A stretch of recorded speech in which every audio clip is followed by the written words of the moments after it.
3ல வந்து நம்ம யார பத்தி பார்க்க போறோம்? நம்ம ஏசப்பாவை பத்தி பார்க்க போறோம். யார பத்தி? சொல்லுங்க ஜோர, யார பத்தி? ஏசப்பாவை பத்தி. ஆமா, ஏசப்பாவை பத்தி பார்க்க போறோம். ஏன்னா அவரால மாத்திரம்தான் அந்த சமாதானத்தை கொடுக்க முடியும். யாரால தான் சமாதானம் கொடுக்க முடியும்? நம்ம அன்ப வந்து நம்ம அம்மா நம்மளுக்கு கொடுக்குறாங்களா? அப்பா கொடுக்குறாங்களா? வீட்டுல இருக்கிறவங்க கொடுக்குறாங்களா? அன்பு. நேத்து பார்த்தோம் Athena, the fruit of joy. நம்ம பர்த்டே செலிப்ரேட் பண்ணா நம்ம ஃப்ரெண்ட்ஸுங்க கூட இந்த ஜாய் ஹாப்பி வந்துடுதா? ஹாப்பி இருந்துரும் தானே. ஆனா ஒரு சமாதானம் அப்படின்னு சொன்னாலே அது ஆண்டவரால மாற்றதான் கொடுக்க முடியும், சமாதானத்தை. அப்படியா? அப்போ அந்த சமாதானத்தை வந்து கடவுள் நம்மளுக்கு கொடுக்குறாரு. அவர் எப்படி கொடுக்குறாரு அப்படின்னு சொல்லி பார்க்கும் போதும், ஏசப்பா பொறுக்கும் போதே அவரை பத்தி தீர்க்க தரிசனம் நம்ம ஓல்ட் டெஸ்ட்மெண்ட்லயே சொல்லியிருக்குது. சரியா? ஏசாயா 9ஆம் அதிகாரம் 6வது வசனத்துல சொல்லியிருக்குது, நமக்கு ஒரு பாலகன் பிறந்தார், நமக்கு ஒரு குமாரன் கொடுக்கப்பட்டார், கர்த்தத்துவம் அவர் தோளின் மேல் இருக்கும், அவர் அதிசயமானவர், ஆலோசனை கர்த்தா, வல்லமையுள்ள தேவன், நித்திய பிதா, சமாதான பிரபு. சரியா? சமாதான பிரபு அப்படின்னு சொல்லி அவர் பொறுக்கும் போதே அவருக்கு வந்து ஒரு டைட்டில் கொடுக்குறாங்க. அவரு வந்து சமாதானத்தை கொடுக்க போற ஆண்டவர் அப்படின்னு சொல்லி ஒரு டைட்டில் கொடுக்குறாங்க நம்ம ஏசப்பாக்கு. யார் சமாதான பிரபு? ஜீசஸ். யார் சமாதான பிரபு? ஜீசஸ். அவரு பொறுக்கும் போதே அவருக்கு என்ன பேர் கொடுத்தாங்க? சமாதான பிரபு. என்னம்மா இன்னைக்கு பாய்ஸ் ஆன்சர் பண்றாங்க, கேர்ள்ஸ் அமைதிக்கிறாங்க.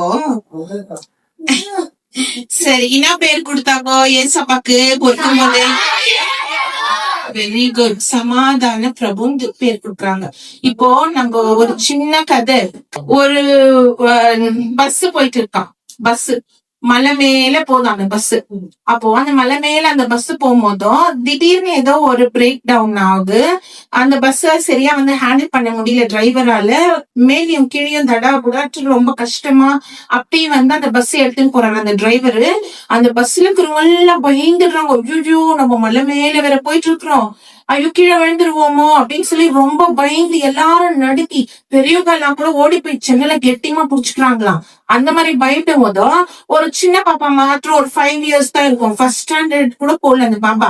அது தைரியமா உட்காந்து இருக்குதான், ஜாலியா விளையாடுதான். அப்ப எல்லாரும் போய் கேக்குறாங்களா, நீ ஏன் எப்படி நீ இவ்வளவு தைரியமா இருக்கிறன்னா சொல்லிட்டு. இப்போ கேட்கல, எல்லாம் பயந்து நடிக்கிறாங்க, அப்புறம் கேக்குறாங்க.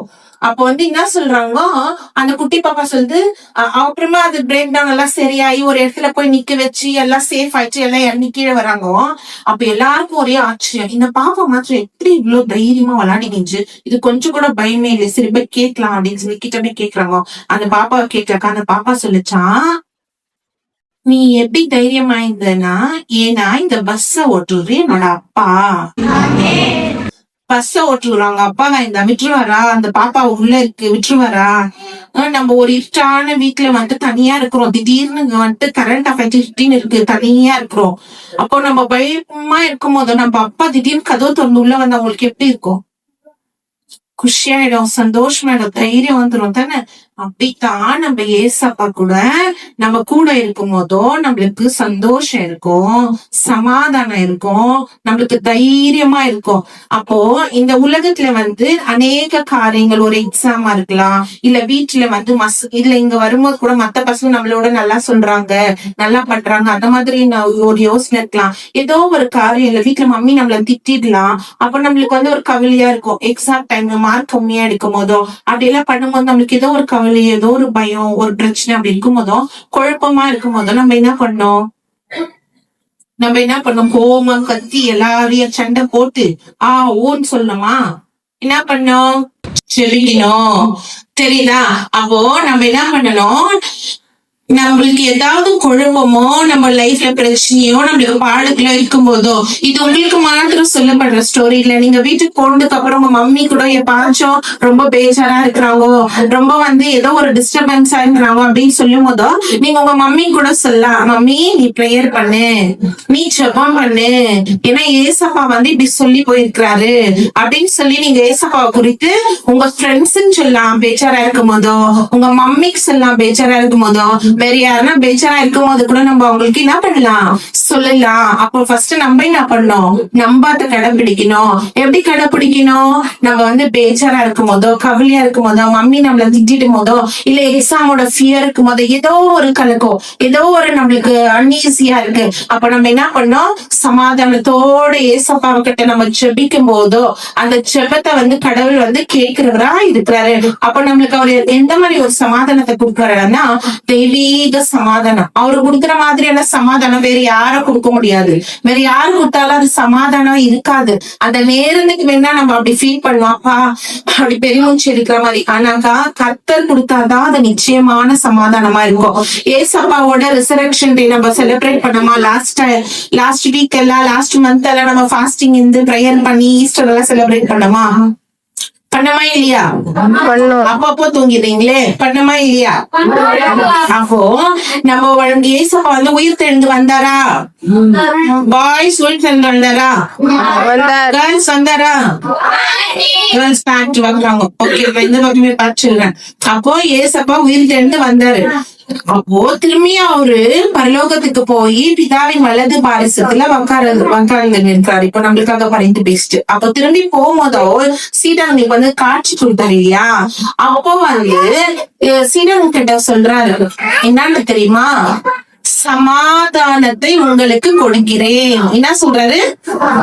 சமாதானத்தை உங்களுக்கு கொடுக்கிறேன், என்னுடைய சமாதானத்தையே உங்களுக்கு கொடுக்கிறேன். யாரோட சமாதானத்தை நம்மளுக்கு கொடுக்குறாராம்? நம்ம ஏசப்பாவுடைய சமாதானத்தையே நம்மளுக்கு கொடுக்குறாராம். அப்போ நம்மளுக்கு வந்து அந்த சமாதானம் இல்லாத போயிடுமா நம்ம ஜெபிக்கும் போதோ? அப்ப ஏசப்பா சொன்னா அந்த பேச்சு மாத்திடுவாரா? இல்ல. அப்போ என்னுடைய சமாதானத்தையே உனக்கு கொடுக்கிறேன், உலகம் கொடுக்கிற பிரகாரம் நான் கொடுப்பதில்லை. உலகம் கொடுக்குற மாதிரி சமாதானம் அவர் கொடுக்க மாட்டாராம், அவருடைய சமாதானத்தையே கொடுக்குவாராம் நம்மளுக்கு. சரியா? அப்புறம் சொல்றாரு, உங்க இருதயம் கலங்காமல் இருப்பதாக அப்படின்னு சொல்றாரு. அப்போ நம்ம வந்து ஏதாவது ஒரு காரியத்துக்காக நம்ம துக்கமாகவோ பேச்சாராகவோ நம்ம இருந்தாக்கா நம்ம ஃபர்ஸ்ட் என்னதான் பண்ணோம், எல்லா விதத்தினா ஜெபத்தினாலும் ஸ்தோத்திரத்தோட பிலிப்பியர் 4:6-7 சொல்லப்பட்டது போல நம்ம கர்த்தருடைய சமூகத்துல ஒப்பு கொடுக்கும் போது நம்மளுக்கு அன்பி சமாதானம், ஏசப்பா நம்மளுக்கு கொடுக்கிற சமாதானம் நம்மளுக்கு கிடைக்கும். சரியா? அப்போ நம்ம என்னதான் பண்ணோம், இந்த சமாதானத்தை உங்களுக்கு கொடுக்கிறேன், என்னுடைய சமாதானத்தை உங்களுக்கு கொடுக்கிறேன்னு சொல்ற வேத வசனம் வந்து யோவான் 14:27 இருக்குது. John 14:27. நீங்க இத படிங்கோ, நீங்க செபிங்கோ. உங்களுக்கு எப்பாச்சும் வந்து குழப்பமோ இல்ல பேச்சாரோ இல்ல ஏதாவது உங்களுக்கு வருத்தமோ இருந்தா நீங்க வந்து இந்த வசனத்தை சொல்லி நீங்க ஜெபிங்க. ஏசப்பா, நீங்க உங்களுடைய சமாதானத்தை எனக்கு கொடுக்குறேன்னு சொன்னீங்க இல்லையா, நான் ஜெபிக்கிறேன் ஏசப்பா, நீங்க அந்த சமாதானத்தை எனக்கு கொடுங்கன்னு சொல்லி நீங்க ஜெபிக்கும் போதும் கடவுள் வந்து காட் நம்ம ஏசப்பா அவருடைய சமாதானத்தையே நம்மளுக்கு கொடுப்பாரு. அப்ப நம்ம எப்படி இருப்போம், சமாதானமா இருப்போம். வேற யாராச்சும் கூட பேஜாரா இருக்கும் போது நம்ம என்ன சொல்லணும், சமாதானமா இரு, ஜீசஸ் கிட்ட பிரேயர் பண்ணு, காட் வந்து உங்களுக்கு சமாதானத்தை கொடுக்குவாருன்னு சொல்லி நம்ம அம்மாவுக்கு கூட சொல்லணும், நம்ம ஃப்ரெண்ட்ஸ் கூட சொல்லணும். சரியா? சரி, நம்ம செபிக்கலாமா? கண்களை மூடி நம்ம செபிக்கலாம். ஸ்தோத்திரம் தகப்பனே அப்பா, இந்த அன்பின் வேலையில தகப்பனே அப்பா, நாங்க உங்களுடைய வார்த்தையை குறித்து கூட தியானிக்கும் படிக்காக கருத்தை நீங்க கொடுத்த இந்த தருணத்துக்காக கூட நாங்க உங்களுடைய நன்றியோடு துதிக்கிறோம் சுவாமி. இதோ தகப்பனே அப்பா, நாங்க வார்த்தையால சொன்னாலப்பா அப்பா, சூழ்நிலை என்று வரும்போது தகப்பனே நாங்க சமாதானத்தை இழந்து போகிறவர்களாய் காணப்படுகிறோம் தகப்பனே அப்பா. உலக காரியங்கள், பொறாமைகள் தகப்பனே, அன்பின் ஆண்டவரை கோபங்கள் தகப்பனே அப்பா, அப்பா மனுஷரீக காரியங்கள் அப்பா எங்களை சமாதானத்தை இழந்து போகிற பிள்ளைகளாக மாற்றி விடுகிறது தகப்பனே அப்பா.